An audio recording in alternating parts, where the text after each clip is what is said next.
baka saksakin si Kuya Danggoy. Eh, akala ko sinong babaril sa akin eh. Paano naman, pare? Itong kapatid mo eh, naglambing sa akin itong baril-barilan. Kaya binili ko na rin. Ano? Bakit nagpapabili ka ng baril-barilan?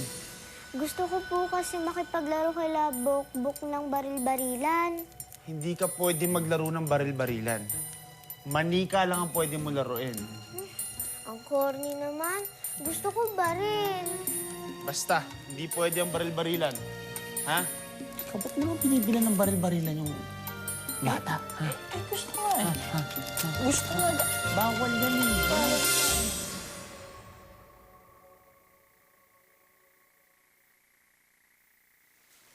Bakit mukhang hindi yan nabawasan? Hindi raw siya nagugutom eh. Sana pinilit mo para nalamanan yung tiyan niya.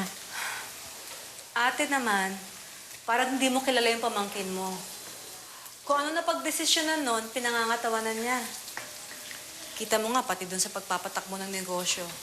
Kahit na ano pang pilit ko sa kanya na ako na lang, ayun, pinipilit niya na siya talaga. I can't believe what happened to you today. Parang movie? Parang action movie. You know what? Why don't we just go to Hong Kong or the States para naman hindi nangangarap yung buhay mo ng ganun? Hindi pwede. Hindi ako magpapatalo. Napatunayan naman niya eh, hindi ba? Oo nga, ate, pero napakabata pa niya. Dapat sana ini-enjoy niya muna yung kabataan niya. Kita mo ngayon, nanganganib tuloy ang buhay niya. Sigurado ako may kinalaman yun sa pagpapatakbo ng negosyo eh. Darling, this is not a game. This is your life. Paano kung may mangyari sa'yo? Sino kaya yung magpapapatay sa akin, no? Ako, I'm sure, mga naka-business deal mo yan. Tingin mo, kalaban sa negosyo? Pwede. Pwede rin naman na mga taong nasa paligid lang niya may kinalaman nun. Anong ibig mong sabihin?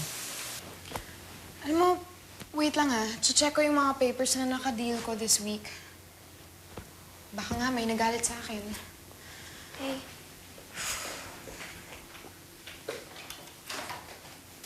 Ate, sa tingin mo ba walang nagagalit kay Avril ngayong siya nagpapatakbo ng mga negosyo? Sino naman ang magagalit sa kanya doon? Josh, bakit parang kanina ka pa ata tahimik? Wala. Iniisip ko lang kung sinong gusto mong kapatay kay Avril. May mga ginuro mga asawa ko para magpatakbo ng mga negosyo namin. Nagpakahirap. Tulad ni Ernie. Paano kung hindi business rivals yun? Eh, sino pa? Yung mga taong nakapaligid sa kanya. Like who? Hindi mo gagawa ni Ernie yun? Bakit naman, ate?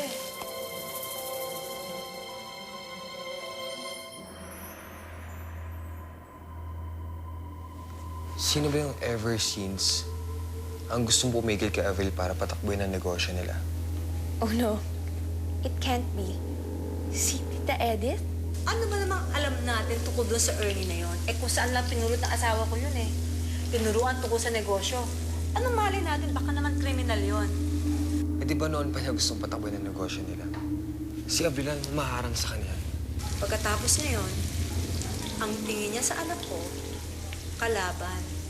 Humaharang sa pagpapatakbo ng mga negosyo, humaharang sa mga pangarap niya.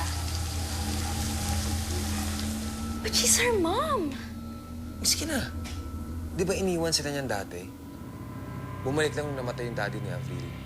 At syempre, para patakbuhin nga yung negosyo nila. Si Avril lang humaharang sa kanya. Wala nang iba. Parang ayoko naman atang maniwala. Si Tita Edith, papapatay yung anak niya? Maingay. Ano kaya manig tayo ni Avril eh. Kaya kanina pa ako tahimik eh. Dahil ayoko sabihin sa kanya yung iniisip ko.